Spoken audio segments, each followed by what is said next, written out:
Nine news और आपके साथ मैं हूं फिजा काज़मी और स्वागत है आपका हमारे इस खास कार्यक्रम में। आज इस बुलेटिन में सबसे पहले बात करेंगे किसान आंदोलन पर सुप्रीम कोर्ट के फैसले की। बुलेटिन में बात ममता बनर्जी की बढ़ी मुसीबत की। वहीं बात बिहार में कांग्रेस से आउट हुए शक्ति सिंह गोहिल की। बुलेटिन में बात करेंगे ईडी के शिकंजे में फंसे रॉबर्ट वाड्रा की।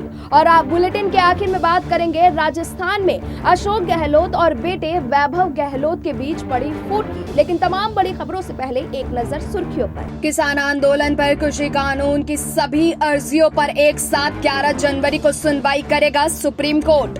केंद्रीय गृह मंत्री अमित शाह 9 और 10 जनवरी को मिजोरम का दौरा करेंगे।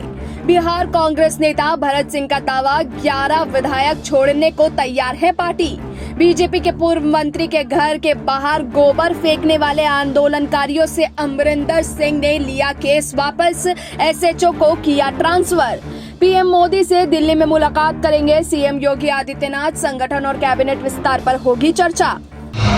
बुलेटिन की शुरुआत में बात करेंगे किसान आंदोलन की। तीनों कृषि कानूनों के खिलाफ आंदोलन कर रहे किसानों और सरकार की बातचीत अब तक बेनतीजा रही है।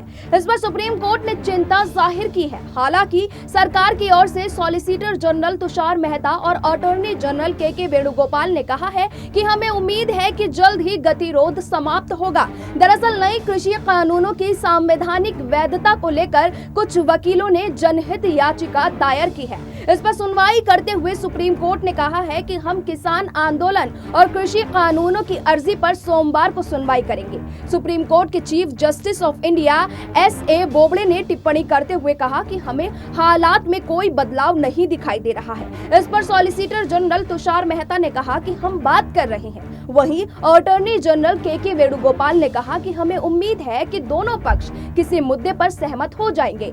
इस पर सीजेआई कहा कि हम हालात से वाकिफ हैं और चाहते हैं कि बातचीत और बढ़े नहीं।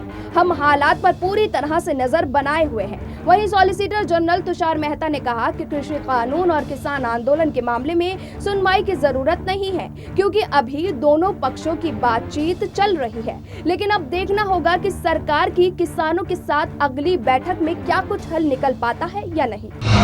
वहीं जहां किसान आंदोलन अपने चरम पर है, तो साथ ही पश्चिम बंगाल में विधानसभा चुनाव से पहले तृणमूल कांग्रेस में भगदड़ मचना शुरू हो गई है।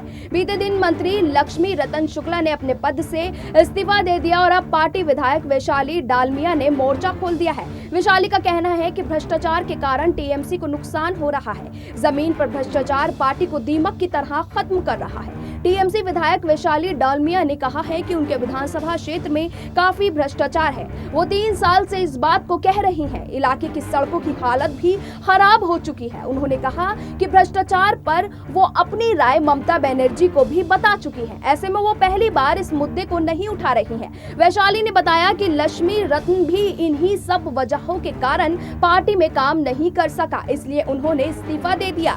घर, सड़क या किसी और काम के लिए कमीशन दिए बिना काम नहीं होता है। उन्होंने प्रशांत किशोर के कामकाज पर भी सवाल खड़े किए और कहा कि वो भ्रष्ट लोगों के पार्टी में महत्वपूर्ण पद देते हैं। अब देखते ही देखते लगातार तृणमूल के नेता पार्टी के प्रति बागी रुख जाहिर कर रहे हैं।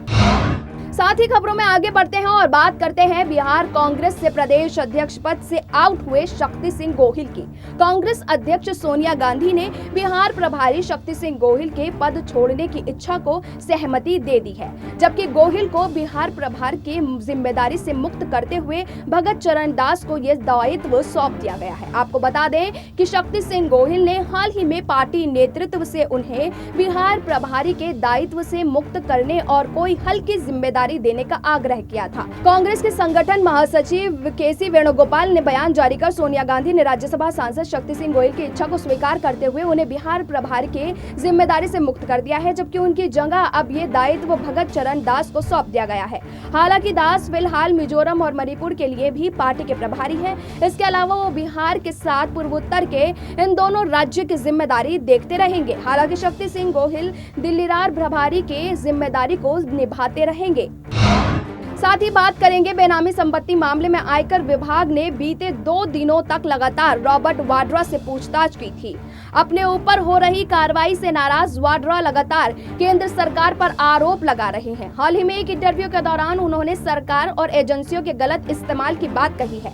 इस दौरान वाड्रा ने कई मुद्दों पर बात की। वाड्रा ने कहा, जब भी एजेंसियों ने मुझे बुलाया मैंने हमेशा सहयोग किया है। मुझे लगता है सरकारी एजेंसियों का गलत इस्तेमाल हो रहा है। इस दौरान उन्होंने कहा कि प्रियंका गांधी किसानों के बारे में बात करती हैं। जब भी केंद्र सरकार घिरती नजर आती है तो मुझे निशाना बनाया जाता है। उन्होंने बताया कि उन्होंने अब तक 2300 डॉक्यूमेंट्स विभिन्न एजेंसियों को सौंपे हैं। 13 बार ईडी के दिल्ली दफ्तर गए हैं। एक बार सवाल बार बार किए जाते हैं, सभी जवाब रिकॉर्ड हुए हैं। लेकिन अब देखना होगा कि वाड्रा के इस बयान पर बीजेपी की ओर से क्या कुछ प्रतिक्रिया सामने आती है। और बुलेटिन के आखिर में बात करते हैं राजस्थान में गहलोत और बेटे वैभव के बदले बयानों की। बीते करीब 9 महीने से कोरोना महामारी से जूझ रहे भारत में अब वैक्सीन का बेसब्री से इंतजार हो रहा था। भारत में तैयार वैक्सीन को लेकर लोगों में जहां उत्साह है, वहीं इसको लेकर कई विवादित बयान भी सामने आ रहे हैं। राजस्थान में कोरोना वैक्सीन को लेकर सीएम अशोक गहलोत और उनके बेटे वैभव गहलोत के अलग अलग बयान सामने आए। सीएम अशोक गहलोत ने 3 जनवरी को वैक्सीन का स्वागत करते हुए ट्वीट कर इसे देश की उपलब्धि बताया। गहलोत ने अपने ट्वीट में कोविड वैक्सीन बनाने के लिए भारत के वैज्ञानिक और शोधकर्ताओं को बधाई दी और कहा कि आजादी के बाद हमने वैज्ञानिक और प्रौद्योगिकी के क्षेत्र में एक लंबा सफर तय किया है। इससे पहले सीएम गहलोत ने कोरोना वैक्सीन को लेकर किए गए अन्य ट्वीट में कहा कि राजस्थान सरकार की तैयारी पूरी है।